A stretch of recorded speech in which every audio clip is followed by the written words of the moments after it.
Bismillahirrahmanirrahim. Assalamualaikum warahmatullahi wabarakatuh. Kembali kita lanjutkan pelajaran sejarah kebudayaan Islam kita kelas 10 Mi'alah. Ini masuk pertemuan ke-6, di mana pertemuan kelima kemarin kita sudah membahas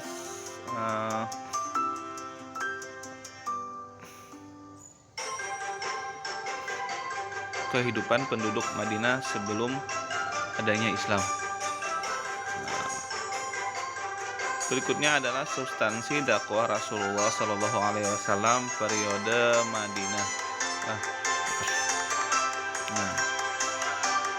Kaum muslimin di Madinah telah mengetahui kabar berita kepergian Rasulullah Shallallahu Alaihi Wasallam dari Makkah. Jadi kaum Madinah itu sangat antusias akan kedatangan Rasulullah. Entah itu orang Muslimnya kah, entah itu Yahudi, entah itu Nasrani, mereka sangat antusias karena di dalam kitab Nasrani pun ada dijelaskan bahwa akan kedatangan Nabi Rasul dan Nabi terakhir. Setiap pagi mereka berbondong-bondong menuju Al-Harrah menunggu kedatangan beliau. Sebelum sampai di Madinah, Rasulullah singgah dan tinggal selama 4 hari di Quba, karena di sanalah tempat perkumpulan sebelum masuk ke kota Madinah. Jadi berkumpul di kota Quba lah. Di Quba Rasulullah mendirikan masjid pertama. Jadi masjid pertama itu didirikan di Quba. Hari bersejarah yang sangat ditunggu-tunggu masyarakat Madinah itu datanglah. Rumah-rumah dan jalan ketika itu bergemuruh dengan perikan tahmid dan takdis, memuliakan. Putra-putri kaum Ansar menyanyikan bait-bait syair Tala'al Badru Alaina. Tala'al Badru Alaina. Unta Rasulullah itu menjadi petunjuk di mana Rasulullah akan tinggal, karena penduduk Madinah itu masing-masing mau menjadikan Rasulullah sebagai tamu rumahnya. Tapi Rasulullah menyarankan agar menuruti di mana unta itu akan singgah. Unta Rasulullah berjalan hingga sampai di lokasi Masjid Nabawi sekarang. Disitulah kediaman Bani Najjar, keluarga ibu kakek Rasulullah SAW. Dan disinilah Rasulullah SAW tinggal, tepat di Masjid Nabawi sekarang. Peristiwa ini terjadi pada hari Jumat 12 Rabiul Awal tahun 1 Hijriah, bertepatan dengan tanggal 27 September 622 Hijriah. Jadi Rasulullah masuk ke kota Madinah itu 12 Rabiul Awal. Strategi dakwah Rasulullah periode Madinah.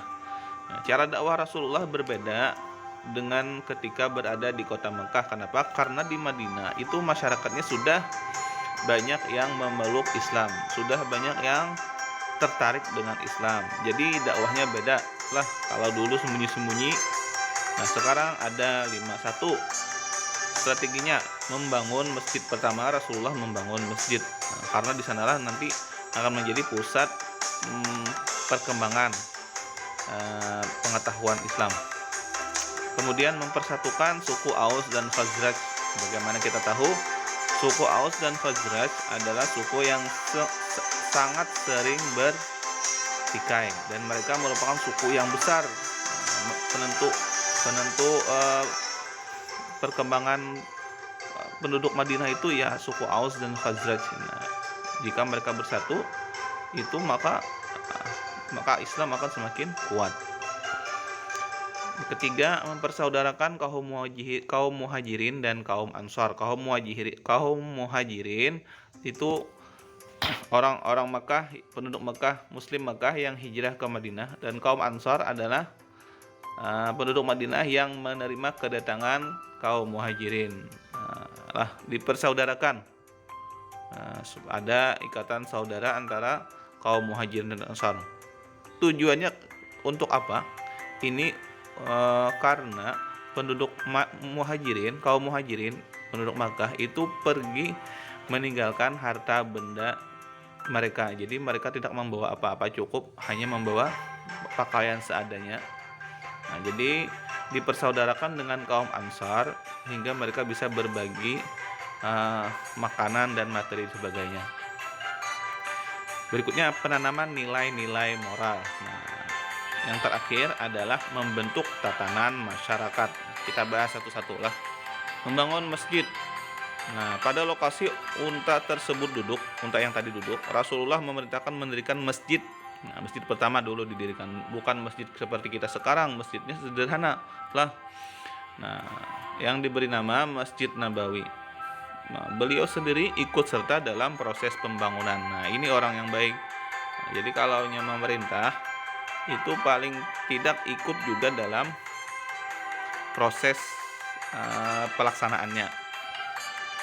Di tempat inilah dakwah Rasulullah mulai dilakukan, yaitu dengan melakukan sholat jamaah, pengenalan dan penanaman ibadah mahdhah, ibadah wajib, muamalah,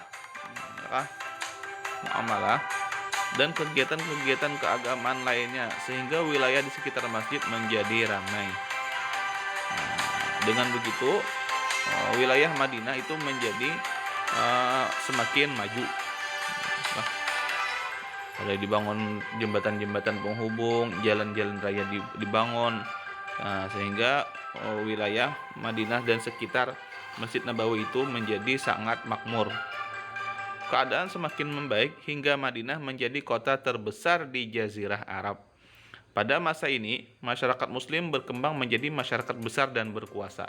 Kenapa? Karena sejak kedatangan Rasulullah, itu perkembangan penduduk Madinah luar biasa lah.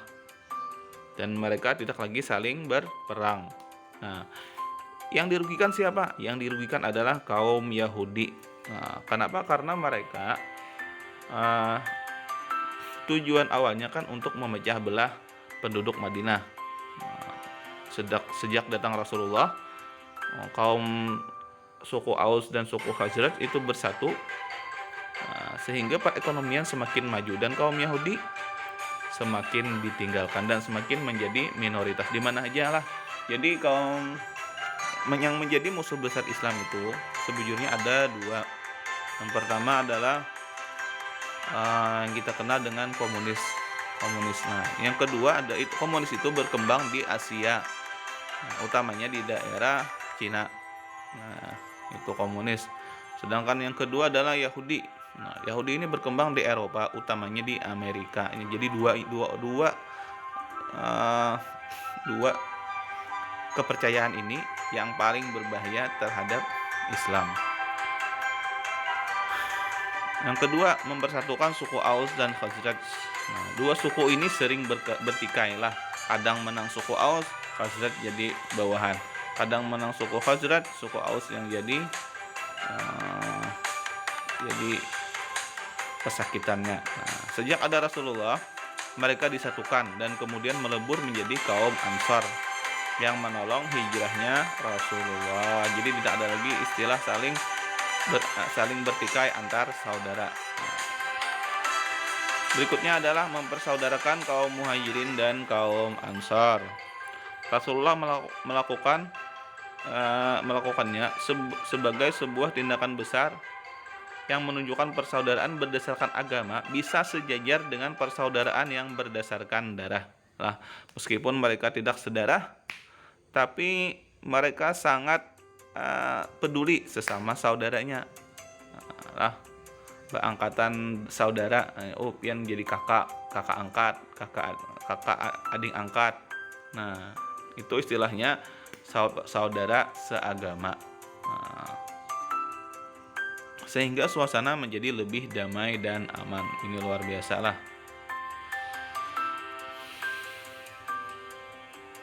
Penanaman nilai-nilai moral. Berikutnya adalah penanaman nilai. Dengan berbagai langkah yang dilakukan Rasulullah, beliau telah berhasil menancapkan pilar-pilar masyarakat baru. Fenomena ini tidak lain merupakan dampak dari nilai-nilai yang diserap oleh para generasi agung berkat persahabatan mereka dengan Rasulullah. Jadi mereka yang pernah bertemu Rasulullah, pernah melihat Rasulullah itu disebut dengan istilah sahabat lah. Tidak ada istilah murid, jadi sahabat istilahnya. Dan ini orang yang untung karena bisa bertemu dengan Rasulullah. Mudah-mudahan kita bisa bertemu Rasulullah ya, paling tidak dalam mimpi. Karena orang yang dimimpi Rasulullah, yang pernah bermimpi bertemu Rasulullah itu akan dijanjikan menjadi orang yang baik. Selalu komitmen terhadap mereka melalui pengajaran pendidikan, penyucian diri, dan ajakan kepada perilaku mulia. Nah, jadi bukan hanya perkataan Rasulullah yang baik, tapi sikap Rasulullah pun menunjukkan sikap yang sesuai dengan apa yang beliau katakan. Nah, jadi ajaran itu bukan hanya melalui ucapan, tapi melalui sikap. Nah, ini yang bagus lah. Rasulullah juga mengajarkan kepada mereka tentang adab-adab berkasih sayang, bersaudara, menjunjung keagungan, bahkan bukan hanya dengan sesama muslim Rasulullah baik lah, bahkan dengan kaum yang lain pun, kaum Yahudi Rasulullah baik, dan kaum Nasrani Rasulullah baik selama tidak mengganggu Islam, selama tidak mengganggu agama lain. Nah, itu Rasulullah baik lah. Membentuk tatanan masyarakat baru. Rasulullah mempersatukan golongan Yahudi. Sebagaimana kita tahu, kaum Yahudi itu terbagi menjadi 3 golongan, Kainuka, Nazir, dan Quraizah. Nah, mereka yang bertiga ini disatukan juga oleh Rasulullah, padahal apa urusannya? Nah, itu adalah salah satu kelebihan Rasulullah. Nah, peduli dengan kaum lain. Rasulullah membentuk suatu perjanjian yang melindungi hak-hak manusia di Madinah. Nah, jadi semua suku-suku di Madinah, agama di Madinah itu dilindungi dengan komitmen perjanjian yang diberi nama dengan Piagam Madinah. Nah, Piagam Madinah ini akan kita jelaskan nantilah. Kesimpulan, karena di Madinah perkembangan Islam lebih baik, maka fokus Rasulullah adalah merubah kebiasaan penduduk Madinah sedikit demi sedikit lah. Yang dulunya suka riba dirubah dengan sistem syariat Islam. Yang dulunya senang bertikai dirubah menjadi lebih damai.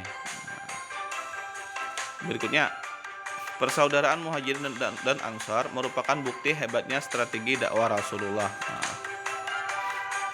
Bahkan itu ya kan belum ada di pikiran para sahabat sebelumnya, langsung dari Rasulullah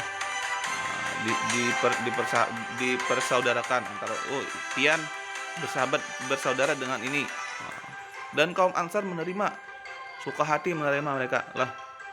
Berikutnya, masyarakat dengan berbagai macam suku dan agama dapat hidup dengan damai di bawah arahan Rasulullah. Nah, ini bukti bahwa Islam itu adalah rahmatan lil alamin. Nah, kenapa ada perang zaman Rasulullah? Itu perang karena Islam diganggu lah. Kalau seandainya tidak diganggu, tidak ada perang. Nah, jadi Islam diganggu lalu perang. Bahkan Rasulullah itu kalau sudah perang, kalau musuh sudah menyatakan menyerah, tidak ada lagi dibunuh lah. Nah, kalau sudah menyerah, kata musuh kami sudah menyerah. Nah, tidak ada lagi pembunuhan.